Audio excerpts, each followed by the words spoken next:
What's up? I'm David Johansson and you're watching The Artistic Mind. Today we're painting a rather small still life painting, and today is it all about cherries.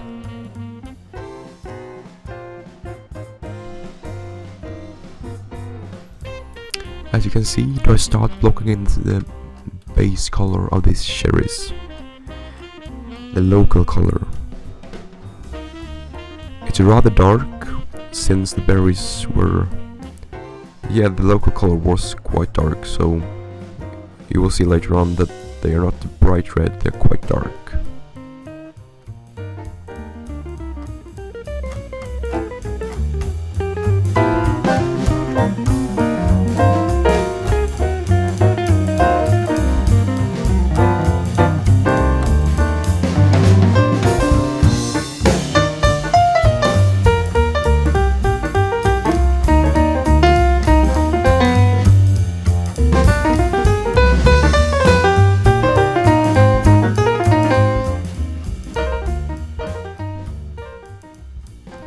And as you can see, I'm following a simple sketch that shows me the lines and the basic shape of these cherries.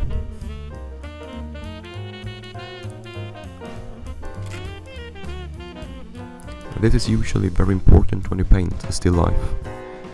When you paint a landscape, the shapes of everything might not be as crucial, since it's usually in the distance and trees and everything can look quite different. But when you paint a still life, an object usually have quite a specific shape, and it's crucial that you get that one right. Alright, so I keep painting and I start with the background right now. And as you can see, it's quite dark. I will obviously come back and work on this one quite a bit more, since right now it's quite colorless, and a little bit later did I decide that that was not what I wanted, so I will come back and work on that.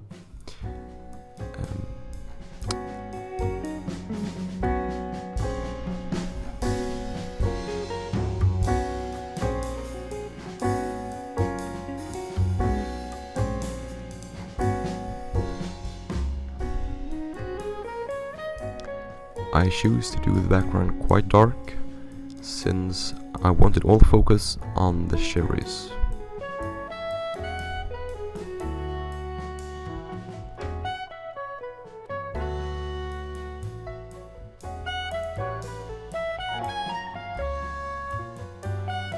On a small canvas like this, and when you're painting a still life, focus will probably be on the cherries anyway.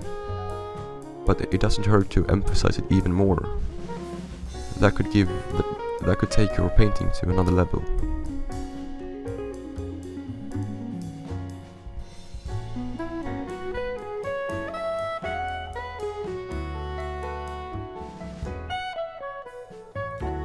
Alright, so I start blocking in the stems of these cherries. They were quite bright green, they were very light. So and yeah, this is just the first color of them. I will obviously come back and work on them later on, but I like to have some colors down on the canvas and then come down and work on it, since that gives me more a sense of whole painting, not just working on small details. I want to have a picture and then work on the details, if that makes any sense. Okay, so I go on and I block in the shadowed side.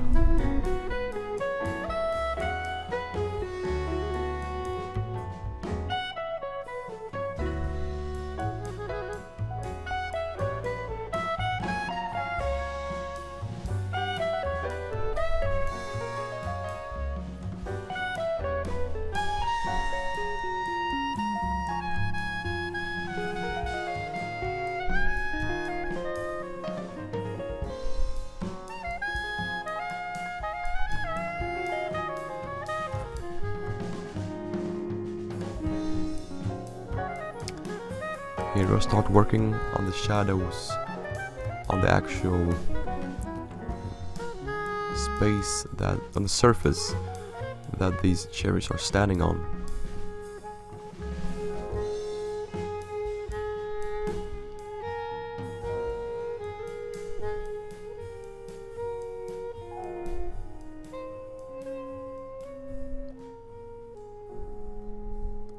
To have shapes on the actual surface is crucial, since that gives you a sense of that the cherries are actually part of the background, not just floating in front of it.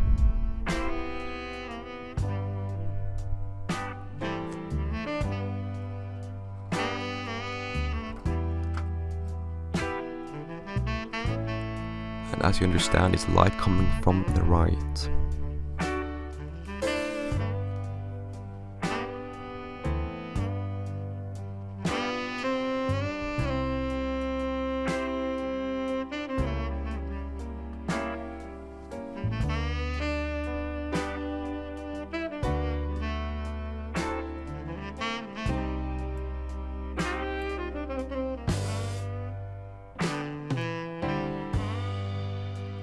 Here I start adding some white to the berries.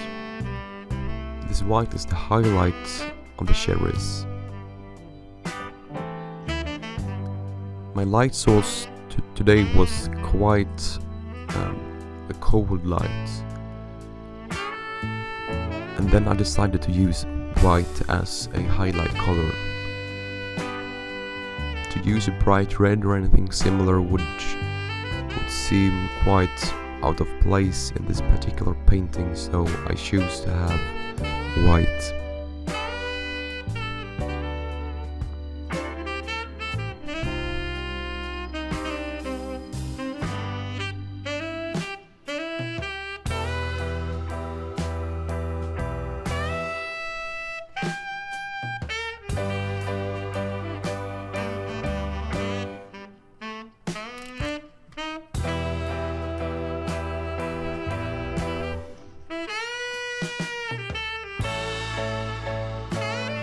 Here to add the reflections to the left side of the berries, and the reflection is from the surface beneath that casts that up on the berries, and that reflection is easy to forget, but it's still quite important since it gives even more sense of realisticness.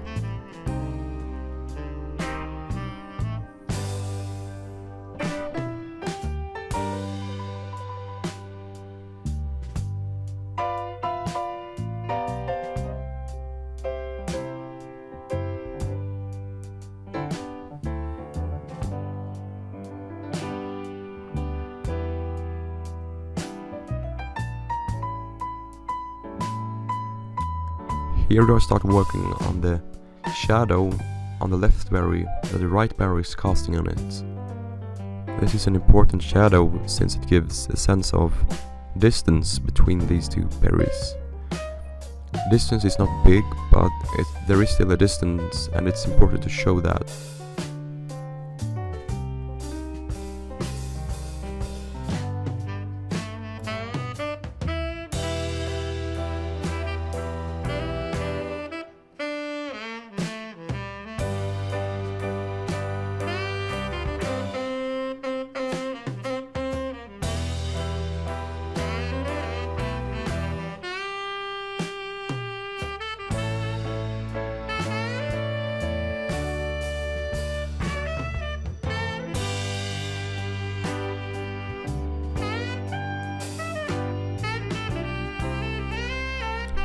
As a blender brush, I use a very soft bristle brush.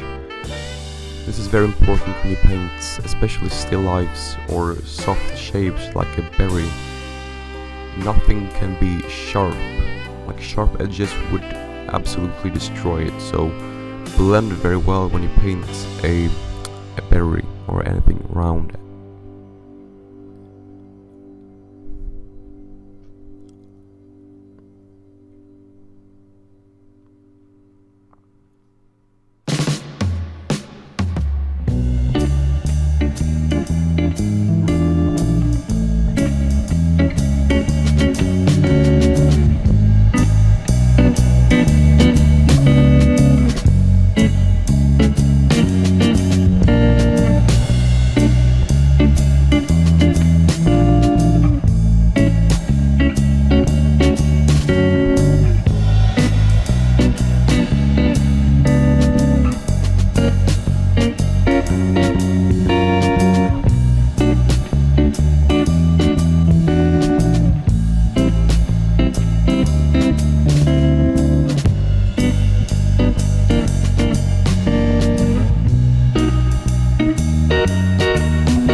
here I start working on a thicker part of the stem.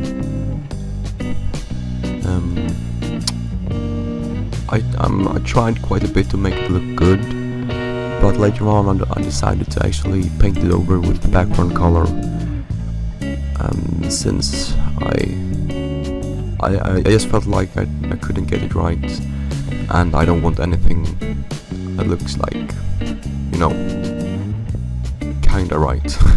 I want it to be good, or I did not want it at all, so I decided to take it away. And here can you see I'm working on the foreground a little bit more, and I add quite some warmer colors to it. I decided to do that since, yeah, you know, I just felt like everything was quite colorless, and I wanted it to be, you know, a little bit more crispy, or I wanted it to come alive, and that's the reason of this yellow ice color.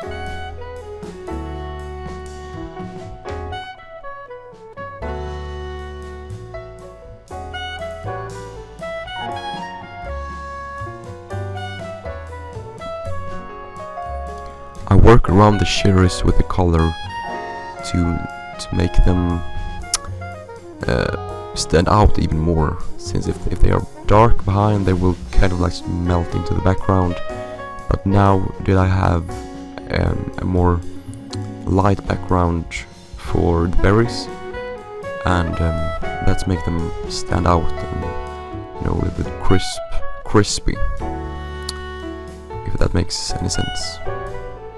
So here I start working on the more emphasized highlights. As you can see, I have blended my last highlights quite a bit, so you can still see that is a lighter part of the berry. But here I want, you know, this is kind of where the light is hitting the berries. I don't know if you can tell, but I've also changed the color of the stems a little bit to a greener color. Before it was it's very light color, but now it's more green, which is what I wanted.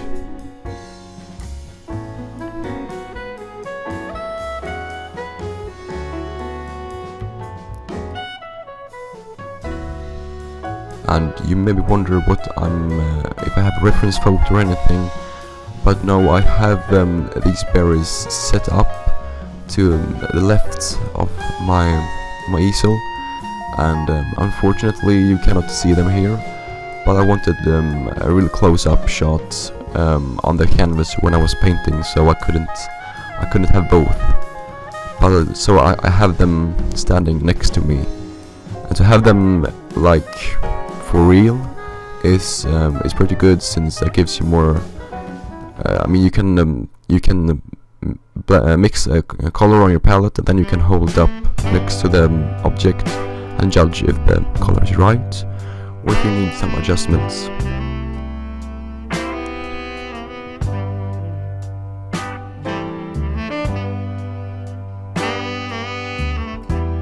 Okay, so here we have the final result of this painting.